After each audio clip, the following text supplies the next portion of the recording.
جتنی بھی کوششیں ہیں، جتنی بھی محنتیں ہیں، وہ یہ ہے کہ مسلمانوں کو ڈیمیج کیا جائے۔ بہت سارے اسٹیٹ نے یکساں سول کوڈ اپنے یہاں پاس کیا، تو کہا یکساں سول کوڈ سارے لوگوں پر لاگو ہوگا، فلاں فلاں پر نہیں ہوگا، ٹرائبل پر نہیں ہوگا، فلاں قسم کے لوگوں پر نہیں ہوگا۔ یعنی یہ صرف مسلمانوں کے لیے لایا جا رہا ہے، ان کو اپنے مذہب سے دور کرنے کے لیے۔ لیکن یہ بات یاد رکھنا چاہیے کہ چاہے جتنی کوشش کر لی جائے، مسلمان ہندوستان سے انشاءاللہ العزیز ختم ہونے والے نہیں ہیں۔ کتنے لوگوں کو آپ ختم کریں گے؟ جس ملک میں 25 کروڑ کی آبادی کے لوگ مسلمان ہوں، ان کو روزانہ پریشان کرنا۔ بولتے ہیں تو زہر اگلتے ہیں تاکہ نفرت پیدا ہو، لکھتے ہیں تو زہر اگلتے ہیں تاکہ مسلمانوں کو تکلیف ہو، پارلیمنٹ میں بل پاس کرتے ہیں تو اس لیے کہ مسلمانوں کو تکلیف ہو۔ ہمارا ملک تو ایسا رہا ہے کہ ہندو، مسلم، سکھ، عیسائی نے اس ملک کو آزاد کیا اور بیٹھ کر کے ایک جگہ کھاتے تھے، پیتے تھے، دیہاتوں میں چھپر اٹھاتے تھے، دکھ درد میں شریک ہوتے تھے، اپنے اپنے مذہب پر رہتے ہوئے ایک دوسرے کے مذہب کا احترام کرتے تھے، ایک دوسرے کا خیال کرتے تھے، پیار و محبت تھا لوگوں میں۔ نوجوان نسل ایک ساتھ پڑھتے تھے، ایک سال کھیلتے سے، ایک سال تفریح کرتے تھے، ایک دوسرے کے گھروں میں آنا جانا تھا۔ کسی مذہب کو برا نہیں کہا جا سکتا۔ قرآن مجید میں کہا گیا ہے وَلَا تَسُبُّوا الَّذِينَ يَدْعُونَ مِن دُونِ اللَّهِ فَيَسُبُّوا اللَّهَ عَدْوًا بِغَيْرِ عِلْمٍ۔ یہ جو لوگ دیوی دیوتا کی پوجا کر رہے ہیں، ان کو برا بھلا نہ کہو، اس لیے کہ یہ لا علمی کی بنیاد پر اللہ تعالیٰ کو برا بھلا کہنے لگیں گے۔ یہ نبی صلی اللہ علیہ وسلم پر آیت نازل ہوئی کہ صحابہ کو بتا دیں، اسلام کسی بھی مذہب کے بارے میں نامناسب بات بولنے سے روکتا ہے اور کہتا ہے کہ سارے مذاہب جو ہیں وہ اپنے مذہب پر رہیں۔ یہ دنیا تو بدلے کی جگہ نہیں ہے، انہیں حقیقت کی کھوج کرنا چاہیے کہ صحیح مذہب کیا ہے۔ لا اکراہ فی الدین، دین میں کوئی زور زبردستی نہیں ہے، جو چاہے ایمان لائے، جو چاہے ایمان نہ لائے۔ لیکن اللہ تعالیٰ تو یہ پوچھے گا کہ دل دیا تھا، دماغ دیا تھا، سوچنے سمجھنے کی صلاحیت دی تھی، تم نے اس کے مطابق زندگی گزاری کی نہیں؟ مجھ کو خوش کرنے کا کون سا طریقہ تھا جو مجھے پسند تھا؟ تو جو ماحول اس ملک میں سارے مذاہب کے لوگ مل جل کر کے رہیں، نفرتیں ختم ہو، پیار و محبت ہو، مل جل کر کے رہنے کا جذبہ ہو، وہ آج ختم ہوتا جا رہا ہے۔ اور یہ ساری چیزیں وہ ہیں جو صرف ہمارے مسلمان بھائیوں کو ہی تکلیف نہیں پہنچا رہی ہیں، بلکہ اس دیش کے لیے نقصان دہ ہے۔ ہندو بدھ جیوی لکھتے ہیں کہ یہ ماحول جس ملک میں ہوگا وہ ملک ترقی نہیں کر سکتا۔ اس ملک کے اندر جب یہی ساری خرافات دن رات ہوتی رہیں گی، مذہب کی بنیاد پر لوگ لڑتے رہیں گے یا لوگوں کو لڑایا جاتا رہے گا، ایک خاص وچار دھارا کو مسلط کیا جائے گا، تو وہاں سکھ اور چین نہیں ہو سکتا۔ یہ بدھ جیوی لکھتے ہیں، ہندو بدھ جیوی، اور آپ کو معلوم ہے کہ 70%، 75% غیر مسلم بھائی، ہندو بھائی اس وچار دھارا کو صحیح نہیں سمجھتے۔ وہ کہتے ہیں ملک کے اندر غریبی ختم ہونا چاہیے، ملک کے اندر روزگار آنا چاہیے، ملک کے اندر خوشحالی آنی چاہیے۔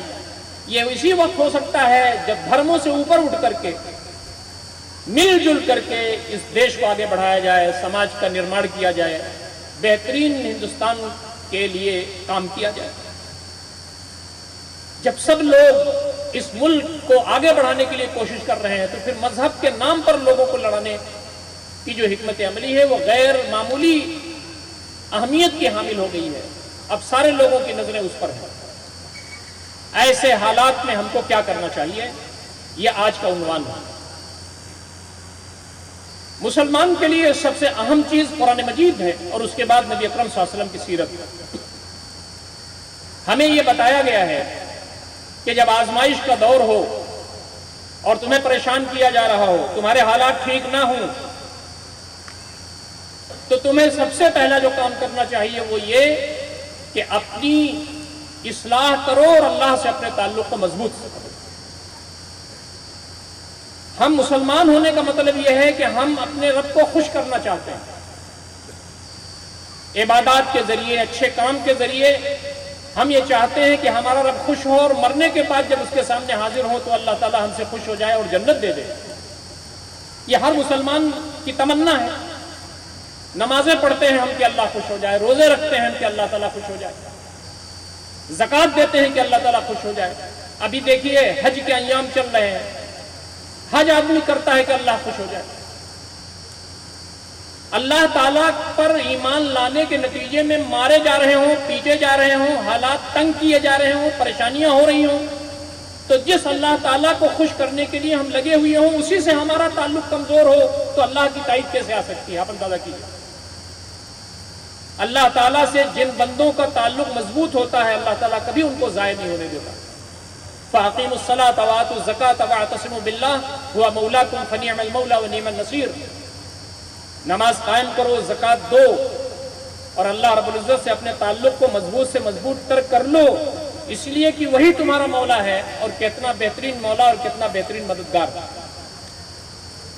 آپ اندازہ کریں کہ غزہ میں جو کچھ ہوا ان لوگوں کو کس چیز نے کھڑا رکھا ہے؟ وہ اللہ تعالیٰ کا تعلق۔ ایک گھر میں 7 لوگ رہتے تھے، 6 شہید ہو گئے، ایک آدمی بچا ہے، وہ بھی کہتا ہے کہ اللہ رب العزت جس حالت میں رکھے ہم اس حالت میں رکھنے کے لیے تیار ہیں۔ تعلق باللہ، اللہ تعالیٰ سے تعلق، اللہ تعالیٰ سے محبت، اللہ تعالیٰ ہمارا سب کچھ ہے۔ ماں کے پیٹ میں اس نے جنین کی شکل میں ہمیں پالا، ہماری پیدائش کو آسان کیا، ہم کو بڑا کیا، زندگی میں ہم اس لائق ہو گئے کہ لوگ ہماری طرف متوجہ ہو رہے ہیں، وہی موت دینے والا ہے، وہی قبر میں مونس ہے، اور وہی حشر کے میدان میں جنت و جہنم کا فیصلہ کرنے والا ہے۔ اس سے تعلق مضبوط ہونا چاہیے۔ قُلْ إِنَّ صَلَاتِي وَنُسُكِي وَمَحْيَايَ وَمَمَاتِي لِلَّهِ رَبِّ الْعَالَمِينَ، سب کچھ ہمارے رب کا ہے۔ تو اللہ کی تائید و نصرت آتی ہے۔ اللہ تعالیٰ کی طرف سے جو منہ موڑے ہوئے لوگ ہوتے ہیں کبھی اللہ تعالیٰ کی تائید و نصرت نہیں آتی ان کو۔ آپ پورے تاریخ اسلام کا مطالعہ کر لیں، اللہ تعالیٰ نے ان لوگوں کو بچایا جو اللہ تعالیٰ کے قریب تھے، جو اللہ تعالیٰ سے اپنا تعلق مضبوط کیے ہوئے تھے۔ صورتحال جو بنی ہوئی ہے اس میں ہماری توجہ یہ ہونی چاہیے کہ ہم اللہ تعالیٰ کی طرف رجوع کریں، رجوع الی اللہ، اپنے اوپر غور کریں کہ ہمارا ایمان کمزور تو نہیں ہے۔ ہمارے پاس خدا نخواستہ کوئی آفت، کوئی مصیبت آئے تو کیا ہم آزمائشوں کو جھیلنے کی صلاحیت رکھتے ہیں؟ کیا ہم تمام قربانیاں دینے کے لیے تیار ہیں؟ دین قربانیوں کا نام ہے۔ عید الاضحیٰ آنے والی ہے، یہ قربانی جو ہم پیش کر رہے ہیں دمبے کی، یہ دمبے کی قربانی نہیں ہے، یہ بیٹے کی قربانی ہے، سمبولک سیکریفائس ہے کہ آج ہم بیٹے کی قربانی نہیں کرنا ہے، ہم کو بکرے کی قربانی کر کے ہم اسماعیل علیہ السلام کی قربانی کو تازہ کر رہے ہیں۔ اس دنیا میں صرف کھانے کے لیے، پینے کے لیے، گھر بنانے کے لیے، بینک بیلنس کے لیے، جائیداد رکھنے کے لیے نہیں پیدا ہوئے ہیں، ہم شہادت حق کے لیے پیدا ہوئے ہیں۔ زبان سے گواہی دیں گے کہ اس پوری کائنات کا خالق اللہ ہے، اپنے قلم سے گواہی دیں گے کہ پوری کائنات کا خالق اللہ ہے، اور اپنے جو وسائل ہیں اس کو قربان کر کے گواہی دیں گے کہ اس پورے کائنات کا خالق اللہ ہے، اور اپنی گردن کو کٹا کے شہادت دیں گے کہ پوری کائنات کا جو خالق اللہ رب العزت ہے اس کے لیے ہم قربانی دے رہے ہیں۔ تو یہ جو تعلق باللہ ہے یہ سب سے بنیادی چیز ہے۔ ہم میں سے ہمارے جو نوجوان ہیں ان میں سے 70-80% نوجوان نماز نہیں پڑھتے، وہ دیندار نہیں ہیں، عید بقرعید والے اور جمعہ والے ہیں۔ ہماری اکثریت ایسی ہے جو قرآن مجید نہیں پڑھتی۔ خواتین کا بھی معاملہ یہی ہے، مردوں کا معاملہ بھی یہی ہے۔ ہم اصلاً پشتینی مسلمان ہیں، ہم نے اسلام قبول ہی نہیں کیا ہے۔ ہم مسلمان کیوں ہیں؟ اس لیے کہ ہمارے ابا اماں مسلمان تھے، اور ہمارے ابا اماں مسلمان اس لیے ہیں کہ ان کے ابا اماں مسلمان تھے۔ مولانا مودودی رحمۃ اللہ علیہ ایک جگہ لکھتے ہیں کہ میں بھی ایسے ہی پشتینی مسلمان تھا، لیکن جب میں نے قرآن پڑھا، سیرت رسول صلی اللہ علیہ وسلم پڑھا، میں نے غور کیا تو مجھے جھٹکا لگا جیسے اب تک میں مسلمان نہیں ہوا، آج مسلمان ہو رہا ہوں۔ شعوری ایمان کی ضرورت ہے۔ گھر میں پیدا ہو جانے سے کوئی مسلمان نہیں ہوتا۔ بنی اسرائیل کو یہ کہا گیا کہ تمہارے باپ، تمہارے دادا، تمہارے پردادا سب پیغمبر تھے، اس سے کچھ ہمارے ہاں فرق نہیں پڑتا، تم کیا کر رہے ہو یہ تمہیں دیکھنا ہوگا۔ یا بنی اسرائیل اذکروا نعمتی التی انعمت علیکم واوفوا بعہدی اوف بعہدکم وایایا فرحبون، اے بنی اسرائیل تم میری نعمتوں کو یاد کرو جو میں نے تمہارے اوپر کی ہیں، تم میرا وعدہ پورا کرو تو میں تمہارا وعدہ پورا کروں گا۔ تمہارے باپ پیغمبر تھے، تمہارے دادا پیغمبر تھے، اس سے کچھ ہونے والا نہیں ہے، تم کیا ہو، ہمارے لیے تمہاری قربانیاں کیا ہیں وہ بتاؤ۔ آپ نے ایک مرتبہ اپنی پھوپھی حضرت صفیہ رضی اللہ تعالیٰ عنہ سے کہا کہ میری پھوپھی بھتیجا پیغمبر ہے، اس کی وجہ سے آپ جنت میں نہیں جائیں گے، آپ کو کام کرنا پڑے گا، محنت کرنا پڑے گا، اللہ تعالیٰ کو خوش کرنے کا کام کرنا پڑے گا۔ حضرت فاطمہ رضی اللہ تعالیٰ عنہ سے ایک مرتبہ آپ نے کہا تھا بیٹی باپ پیغمبر ہے، اس کی وجہ سے جنت میں نہیں جائیں گی آپ، بلکہ آپ کو محنت کرنا پڑے گا، کام کرنا پڑے گا، آپ کو وہ راستہ اپنانا پڑے گا جو اللہ کو پسند ہے، اس کے رسول صلی اللہ علیہ وسلم کو پسند ہے۔ ہم آپ کہاں کھڑے ہیں؟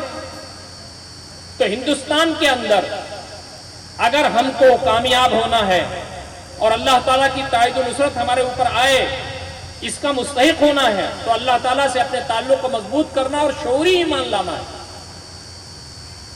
مسلم گھرانے میں کوئی پیدا ہو جائے تو جنت میں چلا جائے، غیر مسلم گھرانے میں کوئی پیدا ہو تو جہنم میں چلا جائے، یہ انصاف نہیں ہے۔ انصاف یہ ہے کہ آدمی کے شعوری ایمان کے بدولت، اس کے عمل کے بدولت فیصلہ ہوگا۔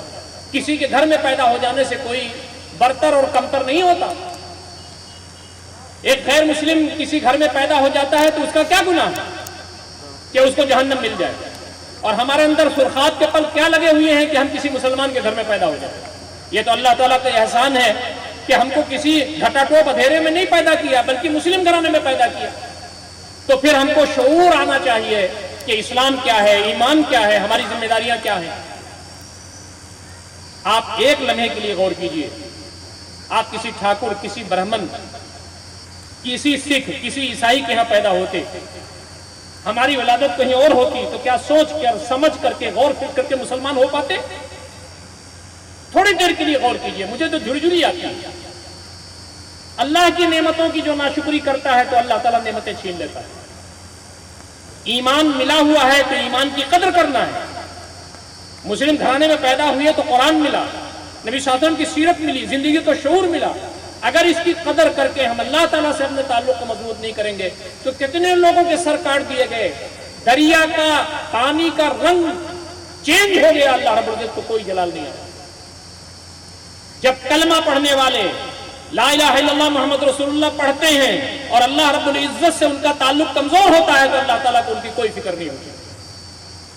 تاتاریوں نے مردوں کو الگ کر دیا، عورتوں کو الگ کر دیا، عورتوں کو غلام بنا دیا، سارے مردوں کو ذبح کر دیا، اللہ رب العزت کو جلال نہیں آیا۔ اس لیے کہ نام سے کچھ بھی نہیں ہوتا، جب تک دل کی رگوں کی گہرائیوں میں اللہ رب العزت پہ ایمان اور اس کی محبت ہمارے اندر نہ ہو، اللہ رب العزت کی رحمت ہمارے اوپر نہیں آ سکتی۔ نمبر 1۔ نمبر 2، آج کے ہندوستان میں جو حالات بن رہے ہیں اور آئندہ کیا ہو وہ غیب کا علم اللہ کو معلوم ہے، وہ یہ ہے کہ اپنی صفوں میں اتحاد پیدا کریں۔ مسلمان ہیں تو مسلمان رہیں۔ ان هذه امتكم امه واحده وانا ربكم فاعبدون، یہ جو امت ہے ایک امت ہے، میں تمہارا رب ہوں، میری بندگی کرو۔ واعتصموا بحبل الله جميعا ولا تفرقوا، اللہ تعالیٰ کی رسی کو مضبوطی سے پکڑ لو، آپس میں انتشار افتراق میں مبتلا نہ ہو۔ یہ امت ایک امت ہے۔ نبی اکرم صلی اللہ علیہ وسلم نے فرمایا المسلم من سلم المسلمون من لسانه ويده، مسلمان وہ ہے جس کی زبان سے اور جس کے ہاتھ سے دوسرے مسلمان محفوظ رہے۔ اشہد ان لا الہ الا اللہ واشہد ان محمد رسول اللہ، کوئی بھی کہتا ہو وہ ہمارا بھائی ہے، کالا ہو، گورا ہو، امریکہ کا ہو، یورپ کا ہو، عرب کا ہو، عجم کا ہو، جو کہتا ہے اشہد ان لا الہ الا اللہ واشہد ان محمد رسول اللہ وہ ہمارا بھائی ہے۔ لیکن ہم نے تو جھگڑے پیدا کر دیے کہ میں حنفی ہوں تو سب سے بڑھیا مسلمان میں ہوں، یہ جو شافعی ہے، جو اہل حدیث ہے، وہ مجھ سے کم درجے کا مسلمان ہے۔ اور حدیث بھائیوں نے یہ کہا کہ سب سے بڑھیا مسلمان تو میں ہوں، جنت تو مجھے ملے گی، یہ حنفی لوگ تو دوسرے نمبر کے مسلمان ہیں۔ مسلکی اختلافات ہمارے درمیان اتنا زیادہ پیدا ہو گئے ہیں کہ اگر کوئی آدمی اسلام قبول کرے تو وہ حیران رہتا ہے کہ کون سا اسلام قبول کرے گا۔ حنفی والا اسلام قبول کرے گا، مالکی والے کرے گا، شافعی والا کرے گا، حنبلی والا کرے گا، اہل حدیثوں والا کرے گا، مقلد کا کرے گا، غیر مقلد کا کرے گا، شیعہ کا کرے گا، سنی کا کرے گا۔ یہ جتنے نام میں نے لیے وہ نبی صلی اللہ علیہ وسلم کے زمانے میں نہیں تھے۔ نبی صلی اللہ علیہ وسلم کو کہا گیا کہ آپ صرف مسلمان ہوا سماکم المسلمین من قبل وفی ھذا لیکون الرسول شہیدا علیکم وتکونوا شہداء علی الناس۔ نبی صلی اللہ علیہ وسلم نہ حنفی تھے، نہ دیوبندی تھے، نہ بریلوی تھے۔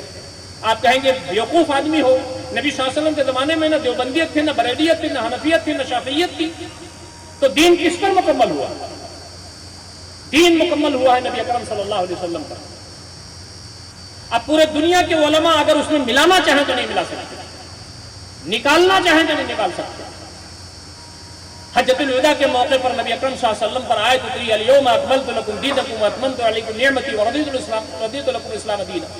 آج میں نے دین کو مکمل کر دیا اپنے اوپر اور اپنی نعمتوں کا اتمام کر دیا، اور جس مذہب سے میں راضی ہوں وہ اسلام ہے۔ تو دین تو مکمل ہو گیا نبی اکرم صلی اللہ علیہ وسلم کا۔ ہم کس کا کلمہ پڑھتے ہیں؟ ہم کلمہ پڑھتے ہیں اللہ کے رسول صلی اللہ علیہ وسلم کا۔ تو اللہ کے رسول صلی اللہ علیہ وسلم کیا تھے؟ وہ نہ تو دیوبندی تھے، نہ وہ بریلی تھے، نہ تو حنفی تھے، نہ شیعہ تھے، نہ اہل حدیث تھے، نہ سلفی تھے۔ نبی اکرم صلی اللہ علیہ وسلم تو مسلمان تھے، صحابہ کرام مسلمان تھے، خلفائے راشدین مسلمان تھے۔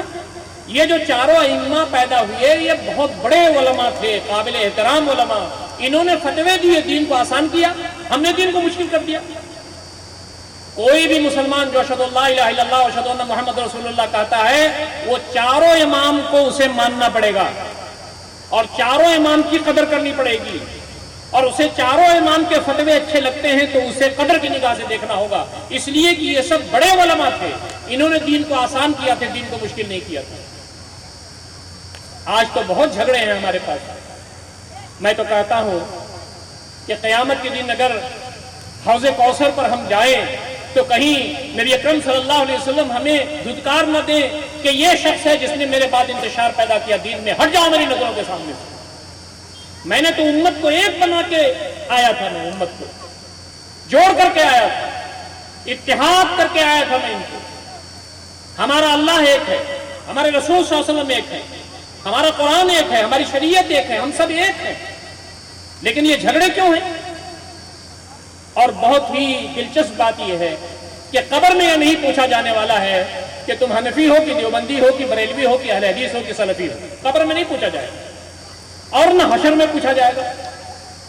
قبر میں جو پوچھا جائے گا وہ یہ کہ من رب کا، تمہارا رب کون ہے، ما دین کا، تمہارا دین کیا ہے، من رسول کا، تمہارا رسول کیا ہے، ختم ہو گئی بات۔ لیکن یہ جھگڑا کرنے والے کون لوگ؟ امت کے اندر جھگڑا پیدا کرنا، گروہی، مسلکی۔ نبی صلی اللہ علیہ وسلم نے فرمایا تھا کہ تم نہیں ہندوستان کے مسلمان نہیں، پورے دنیا کے مسلمان ایک جسم کے مانند ہیں، پورے دنیا کے مسلمان۔ مثل المؤمنین فی تبادلهم وتعاطفهم کمثل الجسد الواحد اذا اشتكى منه عضو تداعى له سائر الجسد بالسهر والحمى۔ پورے دنیا کے مسلمان ایک جسم کے مانند ہیں، جسم کی کسی ایک حصے کو تکلیف ہو پورا جسم تکلیف محسوس کرتا ہے۔ روہنگیا میں پریشانی ہو تو ہم تکلیف محسوس کرتے ہیں، فلسطین میں خوریزی ہو رہی ہو تو ہم تکلیف محسوس کرتے ہیں، لبنان میں بمباری ہو رہی ہو تو ہم تکلیف محسوس کرتے ہیں، یغور کے مسلمان پریشان ہو تو ہم تکلیف محسوس کرتے ہیں، ایران پر بمباری ہو رہی ہو تو ہم تکلیف محسوس کرتے ہیں، گلف کنٹریز میں پریشانی ہو رہی ہو تو ہم تکلیف محسوس کرتے ہیں۔ اس لیے کہ ہم یہ سمجھتے ہیں کہ جو بھی اللہ کا کلمہ پڑھتا ہے، نبی اکرم صلی اللہ علیہ وسلم کا کلمہ پڑھتا ہے، وہ ہمارا بھائی ہے۔ یہی نبی اکرم صلی اللہ علیہ وسلم نے ہمیں سکھایا۔ اور ایک بات یاد رکھیے، ید اللہ مع الجماع، اللہ تعالیٰ کی تائید و نصرت اجتماعیت کے ساتھ ہوتی ہے۔ جو بھانت بھانت کی بولیاں بولے اور مسلمان ہونے کے بعد بھی ایک دوسرے کو کم درجے کا مسلمان سمجھیں، اللہ تعالیٰ کی تائید و نصرت پر نازل نہیں ہوتی۔ ہندوستان میں اگر ہم کو اپنے آپ کو بچانا ہے، اپنی مساجد کو بچانا ہے، اپنے مدرسوں کو بچانا ہے، اپنے تشخص کو بچانا ہے، تو ایک ہو جائیے، مٹھی بند ایک ہو جائیے۔ آپ حنفی ہیں تو حنفی رہیے، اپنے مسلک پر رہیے، لیکن دوسرے مسلک والے کو اپنے سے اچھا مسلمان سمجھیے اور اپنے مسلک پر رہتے ہوئے مل جل کر کے کام کرنے کا جذبہ پیدا کیجیے۔ آپ کو معلوم ہے یہودیوں نے عیسائیوں کے پیغمبر حضرت عیسیٰ علیہ السلام کو سولی پر لٹکا دیا۔ ہمارا تو یقین ہے، ہمارا ایمان ہے کہ اللہ تعالیٰ نے اوپر اٹھا لیا، لیکن عیسائیوں اور یہودیوں میں دشمنی ہے، پرانی دشمنی ہے۔ ایک نے دوسرے کے پیغمبر کو سولی پر لٹکا دیا، لیکن پوپ جان پال دوئم نے ایک بڑا کارنامہ انجام دیا، وہ یہ کہ یہودیوں تم نے تو بڑا گناہ کیا، لیکن اب ہم دونوں ایک ہو جاؤ، اس لیے کہ ہم دونوں کا مشترکہ دشمن اسلام ہے۔ پوپ جان پال دوئم نے ویٹیکن ایگریمنٹ کرایا، یہودیوں کا گناہ معاف کر دیا اس شرط پر کہ یہودی عیسائیوں کے لیے، عیسائی یہودیوں کے لیے کام کرتے رہیں گے۔ اور ہمارا معاملہ یہ ہے کہ روزانہ ہمارے خلاف سازشیں ہو رہی ہیں، روزانہ ہمارے خلاف بل پاس کیے جا رہے ہیں، روزانہ ہمارے خلاف چیزیں ہو رہی ہیں، لیکن ہم اپنے اپنے مسلک پر رہتے ہوئے مل نہیں سکتے آپس میں۔ یہ جو وقت بل پاس ہوا ہے یہ اہل حدیثوں کے مسجد اور مدرسے گرانے کے لیے ہوا ہے، دیوبندیوں کے مسجد اور مدرسہ گرانے کے لیے ہوا ہے، سنیوں کی مسجد اور مدرسہ گرانے کے لیے ہوا ہے۔ جو بل پاس کر رہے ہیں وہ چاہے آپ حنفی ہوں، چاہے آپ دیوبندی ہوں، چاہے آپ اہل حدیث ہوں، آپ سب کو مسلمان سمجھتے ہیں، لیکن ہم اپنے آپ کو مسلمان نہیں سمجھتے۔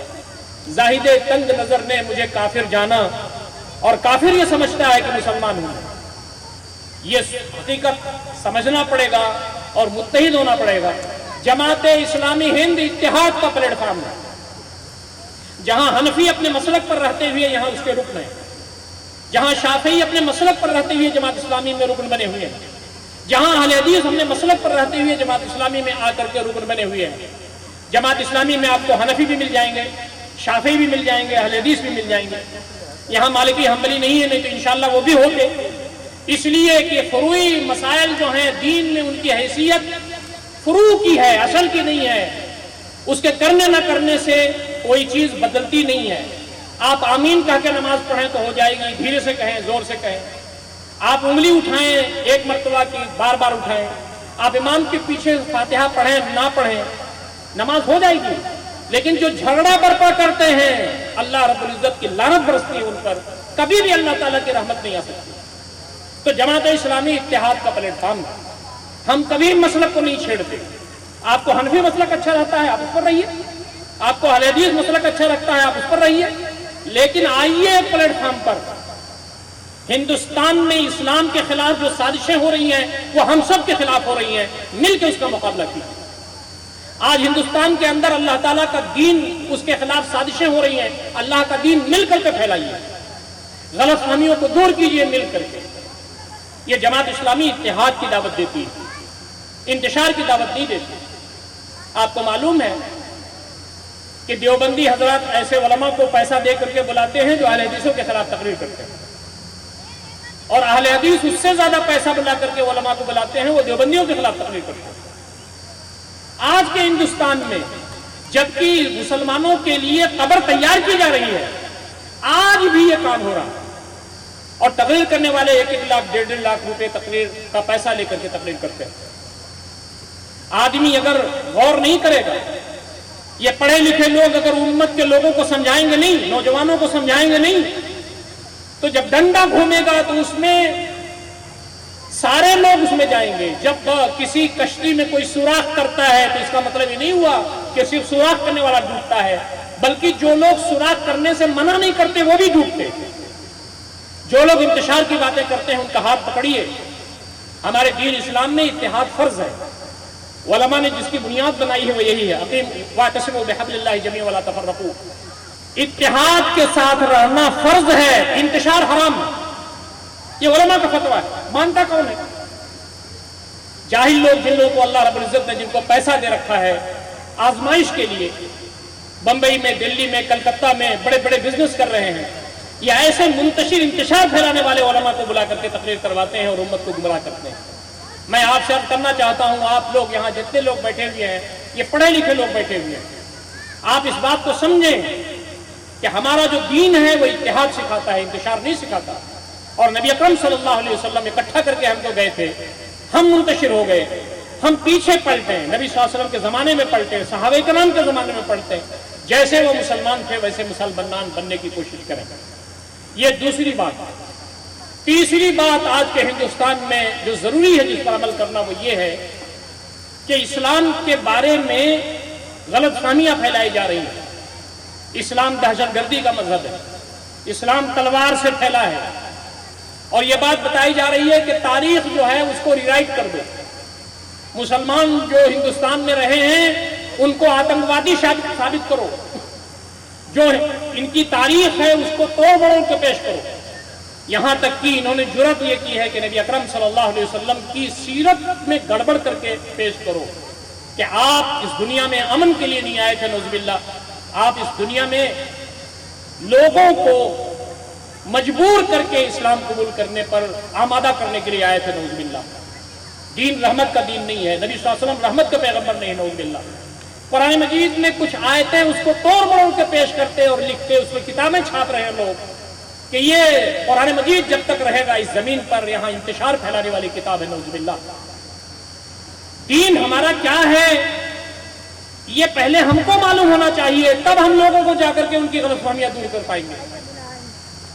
آج اگر آپ ڈاکٹر ہیں تو اپنے درمیان آپ غیر مسلم بھائیوں سے آپ کا ربط ہونا چاہیے. آپ ٹیچر ہیں تو غیر مسلم بھائیوں سے اچھے تعلقات ہونا چاہیے. آپ اسٹوڈنٹ ہیں تو غیر مسلم اسٹوڈنٹ سے آپ کے تعلقات ہونا چاہیے. جہاں بھی ہوں انڈیویجول کانٹیکٹ کے ذریعے، انفرادی ملاقات کے ذریعے ذہنوں کو صاف کیجیے، اور اس کے لیے سب سے پہلا طریقہ، سب سے بڑھیا طریقہ اخلاق و کردار. دین تقریروں سے نہیں پھیلا ہے، دین بڑی بڑی کتابوں سے نہیں پھیلا ہے، دین اخلاق و کردار سے پھیلا ہے. ہم کام آئیں اپنے ہندو بھائیوں کے، سکھ بھائیوں کے، عیسائی بھائیوں کے، اخلاق کے ساتھ دین پیش کریں اور بتائیں کہ ہمارا دین سراپا رحمت کا دین ہے. وہ رحمت ہمارے اور آپ کے کردار میں دیکھنا چاہتے ہیں. نبی اکرم صلی اللہ علیہ وسلم نے مکہ کی زندگی میں جو دین پیش کیا ہے تو یہ ابو لہب، ابو جہل، عتبہ اور شیبہ کبھی بھی یہ نہیں کہہ سکے کہ اے محمد صلی اللہ علیہ وسلم آپ جو باتیں بتا رہے ہیں وہ آپ کے صحابہ میں نظر نہیں آتی. کسی ایک آدمی نے نہیں کہا. تو دین نام ہے اخلاق کا. ایمان ہمارے دل کے اندر ہے، کتنا مضبوط ہے وہ اللہ تعالیٰ کو معلوم. تو اندر جو موجود ہے وہ ایمان ہے، باہر جو ہے وہ اخلاق. اسی لیے کہا جاتا ہے کہ جس کا دین اور جس کا اخلاق بہتر ہو اس سے اپنے لڑکی کی شادی کر دو. اذا خطب الیکم من ترضون دینہ وخلقہ فزوجوہ والا تفعلوا تکن فی الارض فتنۃ وفساد عریض. جب تمہارے لڑکی کے لیے کوئی پیغام بھیجے اور اس کا دین اور اس کا اخلاق بڑھیا ہو تو تم اس سے اپنی لڑکی کی شادی کر دو. دین اصل نام ہے اخلاق کا. ہمارا اٹھنا، ہمارا بیٹھنا، ہمارا چلنا پھرنا، ہمارے معاملات، ہمارے تعلقات، ہماری معاشرت، ہماری معیشت، ہمارا لوگوں کے کام آنا، ان کے دکھ درد میں شریک ہونا، یہ جو ہمارا کیریکٹر ہے، یہ جو ہمارا اخلاق ہے، یہ دین کی ترجمانی کرتا ہے. آج ہندوستان کے اندر ہندوتوا نے بڑے پیمانے پر غلط فہمیاں پھیلا دی ہیں اسلام کے بارے میں، مسلمانوں کے بارے میں، قرآن کے بارے میں، نبی صلی اللہ علیہ وسلم کے بارے میں. یہ دور کیسے ہوگی؟ اور آپ سنیں کہ تقریباً 80% غیر مسلم بھائی اس ملک کے اندر ان کا ذہن ابھی خراب نہیں ہوا ہے، یہ لوگ خراب کر رہے ہیں. لیکن ہم جب ان کے پاس جاتے ہیں تو اس کو غور سے سنتے ہیں، وہ اپریشیٹ بھی کرتے ہیں. آپ کو بھی جانا ہوگا. یہ ملک اگر بچانا ہے، یہ ملک ہم نے اور آپ نے بچایا ہے، یہ ملک مسلمانوں اور ہندوؤں کے پرکھوں نے بچایا ہے. یہ لوگ اس ملک کو برباد کرنے پر تلے ہوئے ہیں. مسلمان اور اس دیش کا ہندو اس ملک کو برباد نہیں ہونے دے گا، یہ ان کو معلوم ہونا چاہیے. تو ہم کیا کردار ادا کر سکتے ہیں؟ وہ یہی کہ ہم دین اسلام کی تعلیمات کو عام کریں. میں یہ بات کل بھی عرض کر چکا ہوں جبل پور میں کہ جماعت اسلامی میں جو بھی شامل ہوتے ہیں ہم ان سے کہتے ہیں کہ ہندو دھرم پڑھو، سکھ مت پڑھو، جین مت پڑھو. مذہب کو جانو گے تو اس مذہب کے ماننے والوں کو آپ دین بتا سکو گے. اور ہم غیر مسلم بھائیوں سے کہتے ہیں کہ دین اسلام پڑھیے. اسی لیے ہم قرآن مجید دیتے ہیں، اسی لیے نبی اکرم صلی اللہ علیہ وسلم کی جیونی دیتے ہیں، اسی لیے دین اسلام کا لٹریچر دیتے ہیں کہ ہم اس ملک میں رہتے ہیں تو ایک دوسرے کے مذہب کو، رسم و رواج کو سمجھیں ہم، اور کہیں سنائی سنی ہوئی باتوں پر نہ جائیں، پروپیگنڈوں پر نہ جائیں. اسی لیے آپ بھی مذاہب عالم کا مطالعہ ضرور کیجیے، اور کم سے کم ہندوستان کے اندر جو مذاہب پائے جاتے ہیں ان کا مطالعہ کیجیے، اور ہندوستان کے جو ہمارے بھائی ہیں، چاہے وہ ہندو ہوں، چاہے وہ سکھ ہوں، چاہے وہ جین مت کے ماننے والے ہوں، ان کو اللہ تعالیٰ کا دین پیش کرنا ہماری ذمہ داری بنتی ہے۔ ادعو الی سبیل ربک بالحکمۃ والموعظۃ الحسنہ وجادلھم باللتی ہی احسن۔ اس سے بہتر کوئی اور بات ہو ہی نہیں سکتی جو اللہ تعالیٰ کی طرف بلائے۔ ومن احسن قولا ممن دعا الی اللہ وعمل صالحا وقال اننی من المسلمین۔ اس شخص سے بہتر کس کی بات ہوگی جو اللہ تعالیٰ کی طرف بلائے اور کہے، نیک عمل کرے اور کہے کہ میں مسلمان ہوں، میں اللہ تعالیٰ کا مطیع و فرمانبردار ہوں۔ آپ نے حضرت علی رضی اللہ تعالیٰ عنہ کو بلایا اور کہا یا علی لئن یہدی اللہ بک رجلا واحدا خیر لک من الدنیا ما فیہا۔ علی، تمہارے لیے کوئی ایک آدمی اگر صحیح راستے پر آ جائے، یہ تمہارے لیے دنیا میں جو کچھ بھی ہے اس سے بہتر ہے۔ ایک روایت میں آتا ہے من حمر الرعد نعم، سرخ اونٹوں سے بہتر۔ تو ہمارا آج ہندوستان کے اندر جو سب سے بڑا کام ہے ہمارا تعلق باللہ اور اتحاد امت کے بعد، وہ یہ ہے کہ بڑے پیمانے سے غیر مسلم بھائیوں سے ہمارے تعلقات استوار ہو جائیں، تقریروں سے نہیں، سبھاؤں سے نہیں، انفرادی تعلقات، انڈیویجول کانٹیکٹس، اپنے پڑوسیوں کے درمیان، اپنے محلے کے درمیان، اپنے پیشے میں جہاں بھی ہو سکے ہم ان تک جائیں اور ان سے اخلاق کے ساتھ، کردار کے ساتھ، پیار و محبت کے ساتھ اللہ کا دین پہنچائیں، اور ان کو اس بات کو کہنے پر مجبور کر دیں کہ یہ لوگ جو کچھ کہہ رہے ہیں وہ دین اسلام میں نہیں۔ آج بہت سارے ہندو بھائی یہ اسٹیٹمنٹ دے رہے ہیں کہ جو کچھ بھی کہا جا رہا ہے آج وہ ہندوستان کو خراب کرنے کے لیے کہا جا رہا ہے، مسلمانوں کو نشانہ بنایا جا رہا ہے۔ اسلام ایسا نہیں ہے، یہ بات آپ کو کرنی ہوگی، اور یہی اصل ہمارا کام ہے فرض منصبی کا، کہ یہ امت جو ہے یہ امت خیر امت ہے۔ کنتم خیر امت اخرجت للناس، تم بہترین امت ہو، کمپلیٹ ہیومن کائنڈ کے لیے تمہیں برپا کیا گیا۔ ہم سمپورن مانو جات کے لیے برپا کیے گئے۔ ہم صرف اپنے گھروں میں بیٹھ کر کے، اپنی مسجدوں میں بیٹھ کر کے رہنے والے لوگ نہیں ہیں، ہمیں عوام کے لیے برپا کیا گیا، ہم تمام لوگوں کے لیے برپا کیا۔ اخرجت للمؤمنین نہیں ہے، اخرجت للناس ہے، لوگوں کے لیے برپا کیے گئے۔ نبی اکرم صلی اللہ علیہ وسلم جن سے بہتر اس دنیا میں نہ کوئی پیدا ہوا، نہ ہے، نہ قیامت تک ہوگا، ہمارے دل کی رگوں کی گہرائیوں میں ایمان کا حصہ ہے۔ آپ سماج میں ہوتے تھے، اللہ کا دین پہنچاتے تھے تو لوگ گالی دیتے تھے۔ نبی اکرم صلی اللہ علیہ وسلم اللہ کا دین پہنچاتے تھے تو لوگوں نے آپ کے ساتھ گویا کی مار پیٹ کیا۔ وہ ہستی جس سے بہتر کوئی نہ پیدا ہوا، نہ ہے قیامت تک ہوگا، پتھروں سے بارش ہوئی آپ کے جسم پر، اس لیے کہ آپ اللہ تعالیٰ کا پیغام مشرکین، وہ لوگ جو نہیں جانتے تھے، ان تک پہنچانے کا کام کرتے تھے۔ ہمارے ہندوستان کے اندر اگر ہم چاہتے ہیں کہ اسلام کی تصویر واضح ہو اور لوگ اسلام کے بارے میں غلط فہمی کے شکار نہ ہوں، تو ہمیں اللہ تعالیٰ کا دین ہمارے پیارے ہندو بھائیوں کو پہچانا ہوگا۔ اور جو لوگ لا علمی کی بنیاد پر، نادانی کی بنیاد پر یہ کام کر رہے ہیں، وہ کم سے کم یہ سمجھ جائیں گے کہ یہ کوئی چال ہے، یہ کچھ لوگ ہیں جو اس ملک کو خراب کرنا چاہتے ہیں، مذہب کے لوگوں کو لڑنا چاہتے ہیں۔ دعا بھی کرتے رہے اللہ تعالیٰ سے کہ اللہ تعالیٰ یہ حالات بدلے۔ آمین کہیے، آمین کہیے، کم سے کم آمین کہیے۔ اللہ تعالیٰ یہ حالات بدلے، یہاں جو حالات ہیں وہ پرامن ہو، پورے دنیا میں جو حالات ہیں اللہ تعالیٰ ان حالات کو بہتر کرے، غزہ کے لوگوں کے حالات بہتر کرے، وہاں مسجد اقصی آزاد ہو۔ اس وقت جو مشرق وسطیٰ کی صورتحال ہے وہ اللہ رب العزت بہتر فرمائے، ہندوستان کے جو حالات ہیں اللہ رب العزت اسے بہتر فرمائے۔ آپ اگر کسی شیعہ کے جلسہ میں ہوتے یا اہل سنت اور جماعت کے جلسے میں ہوتے تو یہ حال نہیں ہوتا جو ہمارا اور آپ کا حال ہے۔ نہ تو سبحان اللہ نکلتا ہے ہم لوگوں سے، نہ کبھی الحمدللہ نکلتا ہے، نہ کبھی آمین نکلتا ہے۔ میں اہل حدیث بھائیوں کی مجلس میں جاتا ہوں اور حنفی بھائیوں کے معاملے میں تو یہ ہمارے یہاں سرد نہری کا یہ حال ہو گیا۔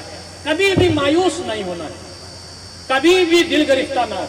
وَلَا تَهِنُوا وَلَا تَحْزَنُوا وَأَنْتُمُ الْأَعْلَوْنَ إِن كُنتُم مُؤْمِنِينَ، کبھی بھی کمزور نہ پڑیے اور کبھی بھی غمگین نہ ہوئیے، آپ ہی سربلند ہوگے اگر آپ مومن ہوں گے۔ کتنی آزمائشیں ہمارے اوپر آئی ہیں تاریخ میں، آپ دیکھ لیں، اللہ تعالیٰ نے اپنے نیک بندوں کو سرخرو کیا ہے۔ چونکہ وقت بہت کم ہو جاتا ہے اس لیے پوری گفتگو کرنا مشکل ہو جاتا ہے۔ خواتین جو یہاں بیٹھی ہوئی ہیں، اور یہ باتیں جو میں نے آپ سے کی ہیں یہ صرف آپ ہی کے لیے نہیں تھی، یہ سب خواتین کے لیے بھی تھی، لیکن میں کچھ باتیں خواتین کے لیے بھی کرنا چاہتا ہوں، اور آپ کی خواتین اگر یہاں شریک نہیں ہوئی ہیں تو آپ جا کر کے یہ باتیں ان خواتین کو بھی بتا دیجیے۔ نبی اکرم صلی اللہ علیہ وسلم کا جو سب سے بڑا کام تھا وہ تزکیت نفوس تھا، دل کی دنیا بدلنے کے لیے آپ دنیا میں تشریف لائے تھے. شرک اور کفر کی علائشوں کو بدل کے وحدانیت دل میں بٹھانے آئے تھے. اور یہ دنیا ختم ہونے والی ہے، آخرت کے لیے کام کرنے کے لیے، جذبہ پیدا کرنے کے لیے آئے تھے. لیکن آپ کا ایک بڑا کام اور بھی تھا، وہ یہ تھا کہ اس زمین سے ظلم کا خاتمہ ہو جائے، انصاف کا قیام ہو جائے. لقد ارسلنا رسلنا بالبینات وانزلنا معهم الكتاب والميزان ليقوم الناس بالقسط. ہم نے اس زمین پر انبیاء بھیجے، رسول بھیجے، کتابیں نازل کی، حق و باطل میں تمیز کرنے والی کسوٹی فرقان نازل کیا تاکہ اس زمین پر انصاف قائم ہو جائے. تو نبی اکرم صلی اللہ علیہ وسلم ظلم کے خاتمے کے لیے آئے تھے، انصاف کے بول بالے کے لیے آئے تھے. اچھا، آپ نے بھی سیرت پڑھی ہوگی. آپ مجھے بتائیے کہ نبی صلی اللہ علیہ وسلم کو مکہ سے نکالا گیا تھا نماز پڑھنے کی وجہ سے؟ نبی صلی اللہ علیہ وسلم کو مکہ سے نکالا گیا تھا غربا، مساکین، یتیم، لاچار، مجبور، مستحقین کی مدد کرنے کی وجہ سے؟ نہیں نہیں نہیں. مکہ کے لوگوں نے یہ کہا کہ اگر آپ نماز پڑھنا چاہتے ہیں تو کعبہ کو ڈیکوریٹ کر دیں گے اور سجا دیں گے، آپ نماز پڑھیے. اور اگر آپ لوگوں کی مدد کرنا چاہتے ہیں تو اور پیسے دے دیں گے، آپ لوگوں کی مدد کیجیے. لڑکی سے شادی کرنا چاہتے ہیں تو بتائیے، پیسہ چاہتے ہیں تو وہ بتائیے. آپ نے کہا کہ یہ تو تم مجھے دے سکتے ہو، لیکن تم مجھے جو نہیں دیکھ سکتے، یعنی سورج اور چاند اگر مجھے لا کے دے دو تب بھی اسے نہیں پھروں گا. اس میں ہمارے سیرت نگار یہ لکھتے ہیں کہ جو سب سے بڑی دشمنی پیدا ہوئی تھی وہ یہ کہ آپ نے مکہ میں ظالموں کو ظالم کہا اور مظلوموں کی داد رسی کی. آپ نے غلاموں کا سہارا بنے، آپ نے ان کے آنسو پوچھے، اور جو وہاں خواتین تھیں جو زندہ دفن کی جاتی تھی، جو ماری پیٹی جاتی تھی، جو شوہر کے انتقال کے بعد بانٹ لی جاتی تھی، جو کوئی جملہ نہیں کہہ سکتی تھی، وہ محض بچے پیدا کرنے کی مشین تھی، ماری جاتی تھی، پیٹی جاتی تھی اور ذلت کا ذریعہ بنی ہوئی تھی. نبی اکرم صلی اللہ علیہ وسلم نے ان کو اوپر اٹھایا اور فرمایا کہ ان کا جو مقام ہو ملنا چاہیے. نبی صلی اللہ علیہ وسلم نے کتنے ظلم کے خلاف آواز اٹھایا اور کتنی زیادہ آپ نے گفتگو کی، اس کا تذکرہ میں نہیں کروں گا. میں خواتین کو گفتگو کرنا چاہتا ہوں اس وقت سے. اور یہ بات آپ سمجھ لیں کہ یہ غیر معمولی اہمیت کی حامل ہے یہ چیز کہ نبی اکرم صلی اللہ علیہ وسلم نے ظلم کے خلاف جو آواز اٹھایا وہ غیر معمولی اہمیت کی حامل تھی وہ چیز. تو نبی اکرم صلی اللہ علیہ وسلم نے خواتین کے بارے میں یہ بتایا کہ تم یہ جان لو کہ یہ جو بیٹی تمہارے ہاں پیدا ہوتی ہے اور اس بیٹی کو تم جو زندہ درگور کر رہے ہو، قبروں میں ڈال رہے ہو اور ان کو ختم کرتے ہو،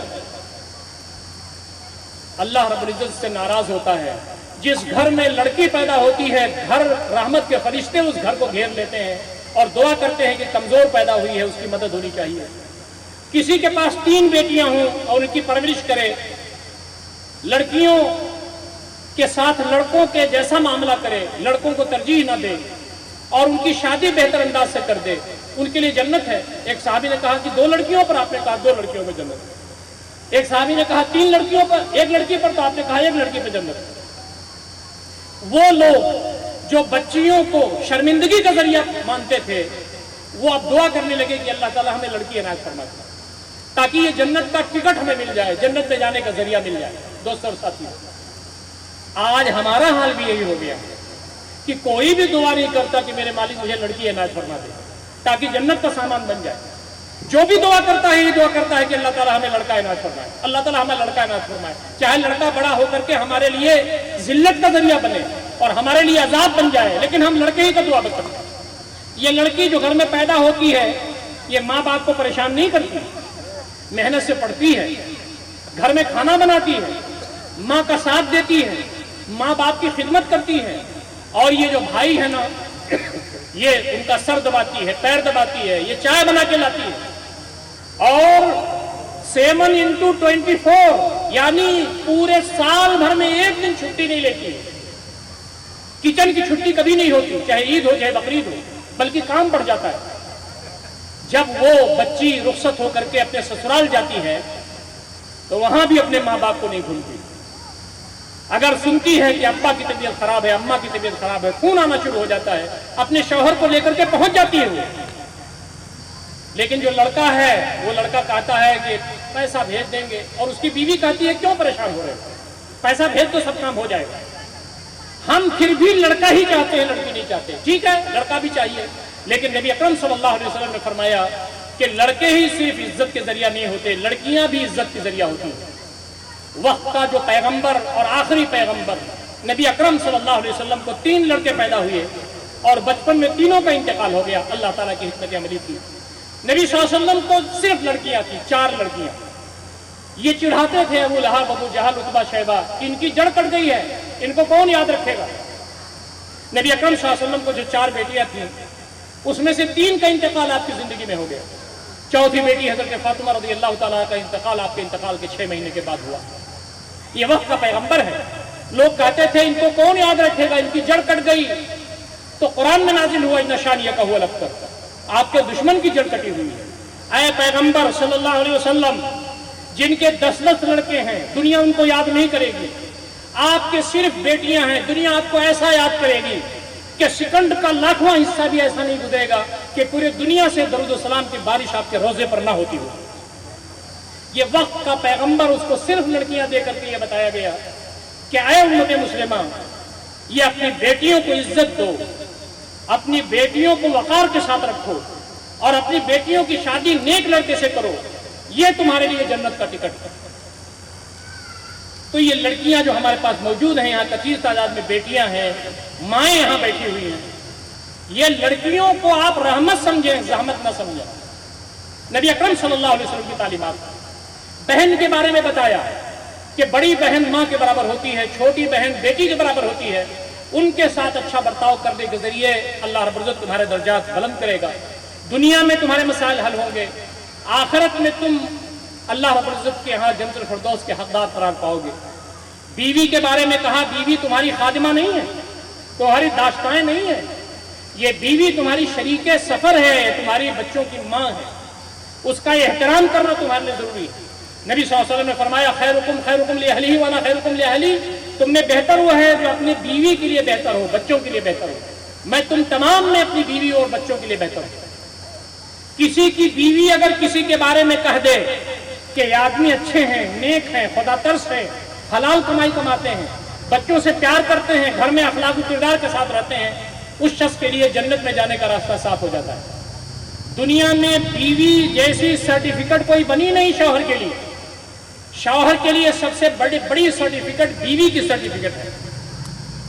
بیویوں کے ساتھ ہمارے تعلقات کیسے ہیں، ان کا ادب کرنا، احترام کرنا، شوہر کے حقوق کیا ہیں، بیوی کے حقوق کیا ہیں.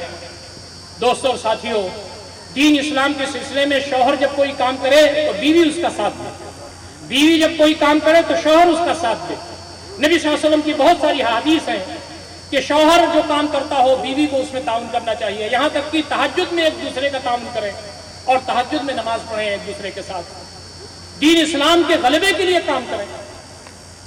حضرت خدیجہ رضی اللہ تعالیٰ عنہ کا تذکرہ نبی اکرم صلی اللہ علیہ وسلم بہت کرتے تھے. حضرت عائشہ رضی اللہ تعالیٰ عنہ نے ایک مرتبہ پوچھا کہ خدیجہ کا تذکرہ آپ اتنا کیوں کرتے ہیں؟ تو نبی اکرم صلی اللہ علیہ وسلم کی آنکھوں میں آنسو تھے. آپ نے فرمایا عائشہ، جب دنیا نے میرا انکار کیا تو خدیجہ مجھ پر ایمان لائی، اور جب لوگوں نے وسائل زندگی میرے لیے بند کر دیے تو خدیجہ نے مال خرچ کیا، اور جب سماج میں میں لٹا پیٹا واپس آتا تھا تو حضرت خدیجہ مجھے تسلی کا سامان کرتی تھی. یہی وہ بات تھی کہ ایک مرتبہ حضرت جبریل آئے اور انہوں نے کہا خدیجہ کہاں ہیں؟ تو نبی صلی اللہ علیہ وسلم نے فرمایا کہ گھر کے اندر ہیں. حضرت جبریل نے کہا اللہ کے نبی صلی اللہ علیہ وسلم خدیجہ کو بتا دیجئے کہ اللہ تعالیٰ نے ان کو سلام بھیجا. کسی مرد کو سلام اللہ تعالیٰ نے نہیں بھیجا، خاتون جنت حضرت خدیجہ کو بھیجا جو نبی اکرم صلی اللہ علیہ وسلم کی اہلیہ تھی، ہماری ماں تھی. یہ بیوی کا رتبہ بلند ہے، بیوی کا احترام کیجئے، وہ آپ کا احترام کرے گی. اللہ تعالیٰ نے آپ کے قابو میں دیا ہے اللہ کا نام لے کر کے، اس لیے اس کی عزت کرنا، اس کو دین سکھانا، دین اسلام کے راستے میں اس کو اپنا راہی بنانا، یہ مومن کا کام ہے، بندے مومن کا کام. جنت اگر گھر نشان بنانا چاہتے ہیں، جنت نشان گھر بنانا چاہتے ہیں اگر آپ، تو بیوی اگر اچھی ہوگی تو جنت نشان گھر بنے گا، ورنہ گھر میں آپ کا کچھ نہیں چلے گا. گھر میں تو مردوں کا کچھ بھی نہیں چلتا، مرد کا باہر چلتا ہے، گھر میں عورت کی چلتی ہے، اور ہر مرد عورت سے دبا ہوا رہتا ہے. یہ بھی بہت صحیح بات ہے. اللہ تعالیٰ نے نفسیاتی اعتبار سے عورت کو ایسی صلاحیت دی ہے نفسیاتی اعتبار سے کہ مرد اس کے بعد مانتا ہے تو گھر کو جنت نشان بنانا چاہتا. جابر اور ظالم بادشاہ تھا فرعون. اس نے کہا بچوں کو قتل کرو، قتل کرنا شروع ہو گیا. لیکن جب حضرت موسیٰ آئے تو موسیٰ کی بیوی نے کہا، تو معاف کیجئے، جب موسیٰ آئے تو فرعون کی بیوی نے کہا کہ فرعون اس بچے کو آپ قتل نہیں کریں گے، ہم اس کو بچہ بنائیں گے اپنا. تو فرعون نے کہا جب تم کہتی ہو تو ہم کیسے قتل کر سکتے ہیں. تو جابر اور ظالم آدمی بھی اپنی بیوی کے سامنے دب کے رہتا ہے. یہ اللہ تعالیٰ نے خواتین کو یہ ملکہ دیا ہوا ہے، تو آپ خواتین کو اچھا نیک بنائیں گے تو گھر کو وہ نیکیوں سے سجا دیں گی. تو اس لیے آپ ان خواتین کے بارے میں اپنے آپ کو بدلنے کی ضرورت ہے، اور ان خواتین کو بھی یہ سوچنا چاہیے کہ اگر ہم جنت میں جانا چاہتے ہیں تو بچوں کی صحیح تربیت کریں، گھر کو جنت نشان بنائیں.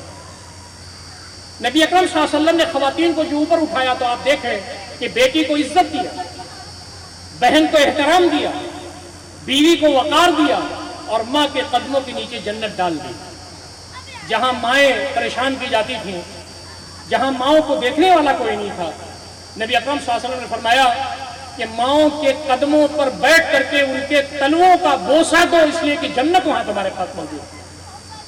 دعا کرو جس کی ماں اس سے خوش ہو کر کے گئی ہے دنیا میں خوش و خرم رہے گا. لیکن جو اپنی ماؤں کو پریشان کرتے ہیں اللہ رب العزت ان کی مغفرت فرمائے، ان کو سیدھی راستہ دکھائے. لیکن باپ کے بارے میں یہ بتایا جو صاحبان کی طرح سردی گرمی اور ہر موسم میں کھڑا ہوا ہے کہ اپنے بیٹے کو اپنے بیٹیوں کو کوئی تکلیف نہ دے. باپ کے بارے میں فرمایا کہ وہ جنت کا مین دروازہ ہے، وسط والا دروازہ. تو ماں باپ کو اگر آپ ان کے حقوق پہچانتے ہیں، ان کی خدمت کرتے ہیں نوجوانوں، تو جنت آپ کو ملے گی. ماں باپ کو اگر ناراض کرتے ہیں تو آپ کے لیے بہت پریشانیاں آ جائیں گی. اس لیے باپ کی قدر کیجیے، ماں کی قدر کیجیے. تو میں ان خواتین سے یہ کہنا چاہتا ہوں کہ آپ کا سب سے اہم کام گھر کے اندر بچوں کی تربیت ہے. آپ کا سب سے پہلا کام اپنے آپ کی تربیت کے بعد کہ آپ اپنے گود میں جو بچے پال رہی ہیں ان کو سلطان صلاح الدین ایوبی بنائیں، ان کو خالد بن ولید بنائیں، ان کو ابو عبیدہ بن جراح بنائیں، ان کو اسلام کے سپاہی بنائیں. ماں نیک ہوگی تو بچہ نیک ہوگا. ماں دودھ کے ذریعے غذا نہیں ٹرانسفر کرتی بلکہ ایمان ٹرانسفر کرتی ہے. امام بخاری کی والدہ جب اپنے بچے کو، جو کہ بیوہ تھیں اور امام بخاری یتیم تھے، جب امام بخاری کی ماں دودھ پلانا ہوتا تھا تو پہلے وضو کرتی تھی، 2 رکعت نفل پڑھتی تھی، تب دودھ پلاتی تھی. اتنی نیک خاتون تھی، تب امام بخاری بنے. امام شافعی کی ماں بیوہ تھی، امام شافعی یتیم تھے، لیکن امام شافعی کی ماں نے جو کردار ادا کیا ہے آپ اس کو سیرت کی کتابوں میں پڑھ سکتے ہیں. پہلے امام مالک کے ہاں بھیجا، یہ لوگ فلسطین کے رہنے والے تھے، مکہ میں آباد ہو گئے تھے. مدینہ بھیجا جو امام مالک پڑھاتے تھے وہاں. پھر امام حنیفہ کے شاگردوں سے، امام ابو یوسف، امام محمد سے پڑھا، اور واپس جب آئے تو سر و سامان لے کر کے آئے. ماں نے کہا کہ بیٹا میں نے تجھے دنیا حاصل کرنے کے لیے نہیں بھیجا تھا، علم حاصل کرنے کے لیے بھیجا تھا. تو سارا مال و اسباب فقراء مکہ میں تقسیم کر دے، گھر میں تو ویسے ہی داخل ہو جیسے گھر سے نکلا تھا. اپنے بیٹے کو انہوں نے لے کر کے پہلے طواف کیا اور اسی حالت میں گھر گئی. شافعی جو عالم تھا، جو فاضل تھے، جو محدث تھے، جو فقیہ تھے، جو ادیب و شاعر تھے، ماں کم پڑھی لکھی تھی، لیکن جب ماں امام شافعی کو خطاب کرنا شروع کرتی ہے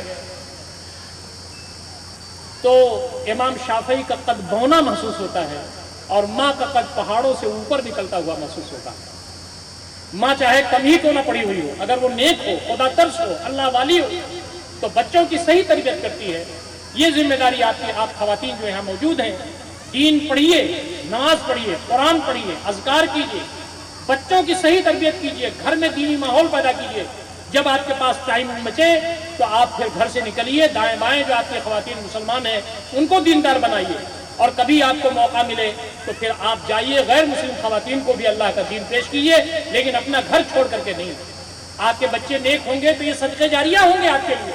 اذا مات ابن آدم انقطع عمله الا من ثلاث صدقۃ جاریہ او علم ينتفع به او ولد صالح يدعو له. انسان مر جاتا ہے، اس کا عمل رک جاتا ہے. 3 چیزیں ایسی ہیں کہ مرنے کے بعد بھی ثواب ملتا رہتا ہے. مسجد بنا دیا، مدرسہ بنا دیا، یتیم خانہ بنا دیا، صدقہ جاریہ ہو گیا. اچھا علم جس سے فائدہ لوگ اٹھاتے ہیں، نیک اولاد جو دعا کرے، چاہے لڑکا ہو چاہے لڑکی ہو. ہم اپنے بچوں کی صحیح تربیت کر کے اس دنیا سے جائیں. ٹائم بہت زیادہ ہو گیا ہے اور آپ بہت غور سے سن رہے ہیں، آپ کا بہت بہت شکریہ. لیکن میں آپ کو یہ بتانا چاہتا ہوں کہ کبھی بھی ہندوستان کے اندر مایوس نہ ہوئیے. مایوس ہمارا دین نہیں سکھاتا مایوس ہونا. نبی اکرم صلی اللہ علیہ وسلم کا زمانہ دیکھیے، صحابہ کا زمانہ دیکھیے، لوگ انگاروں پر لٹائے جاتے تھے، لوہے کی تنگیوں سے ان کے جسم کو دے ٹکڑے کر دیے جاتے تھے. نہ جانے کیا کچھ ہوا ہے اللہ والوں کے ساتھ. پھانسی کے پھندے پر ان کو ڈالا گیا، طرح طرح کی مصیبتوں میں ڈالا گیا. لیکن ہماری سب سے بڑی کامیابی یہ ہے کہ اللہ ہم سے خوش ہو جائے اور جنت دے دے. تو جتنے بھی ہمارے پاس صالحہ گزرے ہیں، جب پھانسی کے پھندے پر ان کو لے جایا جانے لگا تو انہوں نے کہا کہ ہم کو تو جنت نظر آ رہی ہے. سید قطب شہید رحمۃ اللہ علیہ سے کہا گیا کہ معافی مانگ لو، جمال عبد الناصر کے لیے 2 جملہ لکھ دو. انہوں نے کہا کہ یہ انگلی جو اللہ کی کبریائی لکھتی رہی، اس سے معافی نامہ نہیں لکھا جائے گا. اور دوسری بات یہ ہے کہ میں نے تفسیر لکھی ہے فی ظلال القرآن. اللہ تعالیٰ پوچھے گا کہ جمنے کا موقع آیا تو معافی مانگ لیے، میں اللہ تعالیٰ سے نظریں کیسے ملا پاؤں گا؟ پھانسی کا پھندا چوم لیا انہوں نے. اللہ تعالیٰ سکون دیتا ہے، اطمینان دیتا ہے. اور سب سے بڑی بات یہ کہ ہم اس دنیا میں حق کی گواہی کے لیے آئے ہیں، تو چاہے اپنی صلاحیتوں سے حق کی گواہی دیں، چاہے قلم سے دیں، چاہے ہم اپنی زبان سے دیں، یہاں تک کہ اپنی جان سے بھی گواہی دیں. اسی کے لیے تو دنیا میں تشریف لائے ہوئے ہیں. نبی اکرم صلی اللہ علیہ وسلم نے فرمایا شہادت سے بڑی کوئی آرزو نہیں ہو سکتی. قسم خدا کی تم میں سے کوئی مومن نہیں ہو سکتا کہ اس کی زندگی میں ایک مرتبہ صحیح دل میں یہ جذبہ پیدا نہ ہو کہ اللہ تعالیٰ کے راستے میں وہ کام آ جائے، وہ مومن نہیں ہو سکتا. ہندوستان میں موقع نہیں ہے اس کا کہ ہم گردنیں کٹوائیں، لیکن اس کے لیے تیار رہنا چاہیے. اگر ہماری زندگی اسی میں کامیاب ہو جائے تو جنت مل جائے گی. وہی ہمارے لیے سب سے بڑی بات ہے. یہ دنیا تو آزمائش کی جگہ ہے، لیکن ہم دنیا میں جنت حاصل کرنے کے لیے آئے ہوئے ہیں. کبھی گھبرانے کی بات نہیں ہے. موت کا وقت لکھا ہوا ہے، نہ اس سے پہلے آ سکتی ہے نہ اس سے بعد آ سکتی ہے. جرأت کے ساتھ رہیے، ہمت کے ساتھ رہیے، حوصلے کے ساتھ رہیے. اور نوجوانوں کو میں بتانا چاہتا ہوں کہ کبھی بھی حوصلہ نہ چھوڑیے اور کبھی بھی انتہا پسندی کا نہ سوچیے. ہمارے اور آپ کے جو اسٹار ہیں، ہمارے آپ کے جو نمونہ ہیں صحابہ کرام رضوان اللہ تعالیٰ علیہم اجمعین کی جماعت، ان کو مارا گیا، پیٹا گیا، گلیوں میں گھسیٹا گیا، گرم گرم پتھروں پر لٹایا گیا، لیکن انہوں نے کبھی بھی بدلہ نہیں لیا، صبر کیا. انہوں نے پورے مکہ کی زندگی آپ پر ڈالی. جب فتح مکہ ہوا اور اسلام غالب ہو گیا تب بھی بدلہ نہیں لیا. آپ کبھی بھی نہ تو مایوس ہوں نہ کبھی جذبات میں آئے. صبر و شکر کے ساتھ رہیں، اللہ تعالیٰ سے تعلق کو مضبوط رکھیں. اور ہندوستان میں جو میں نے بتایا، اللہ تعالیٰ سے تعلق مضبوط کریں، اپنی صفوں میں اتحاد پیدا کریں، غیر مسلم بھائیوں کے درمیان جو غلط فہمی ہے اس کو دور کریں. انشاءاللہ العزیز وہ دن آئے گا کہ ہندوستان میں دین پڑھا جائے گا، اسلام پڑھا جائے گا. نبی اکرم صلی اللہ علیہ وسلم کی پیشین گوئی ہے کہ قسم خدا کی اس زمین پر کبھی بھی قیامت برپا نہیں ہو سکتی یہاں تک کہ میرے لائے ہوئے نظام کے مطابق اسلامی نظام نہ آ جائے. پوری دنیا میں انشاءاللہ اسلام آئے گا، ہمارے سرزمین پر بھی انشاءاللہ اسلام آئے گا. اللہ تعالیٰ سے دعا ہے کہ اللہ تعالیٰ ہم تمام کے ذریعے یہ کام لے لے، ہم تمام کو اس کا موقع دے کہ اللہ تعالیٰ کے دین کے غلبے کے راستے میں ہم کام آ جائیں. اللہ تعالیٰ سے جب ہم ملیں تو اللہ تعالیٰ ہمیں دیکھ کر کے خوش ہو جائے اور کہے فادخلی فی عبادی وادخلی جنتی. اسی تمنا کے ساتھ زندگی گزارنا چاہیے اور محنت و مشقت کے ساتھ کام کرنا چاہیے. کبھی بھی مایوسی کا شکار نہیں ہونا چاہیے. اللہ تعالیٰ ہم تمام کو ان ساری باتوں پر غور و فکر کرنے اور عمل کرنے کی توفیق عنایت فرمائے. اقول قولی ھذا استغفر اللہ لی ولکم اجمعین واستغفروہ انہ هو الغفور الرحیم وآخر دعوانا ان الحمد للہ رب العالمین والسلام علیکم ورحمۃ اللہ وبرکاتہ. انشاءاللہ دعا کے بعد پروگرام کا اختتام ہوگا.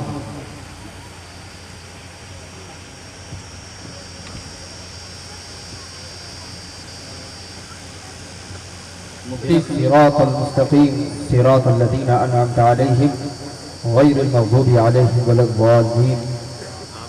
ربنا ظلمنا أنفسنا وإن لم تغفر لنا وترحمنا لنكونن من الخاسرين.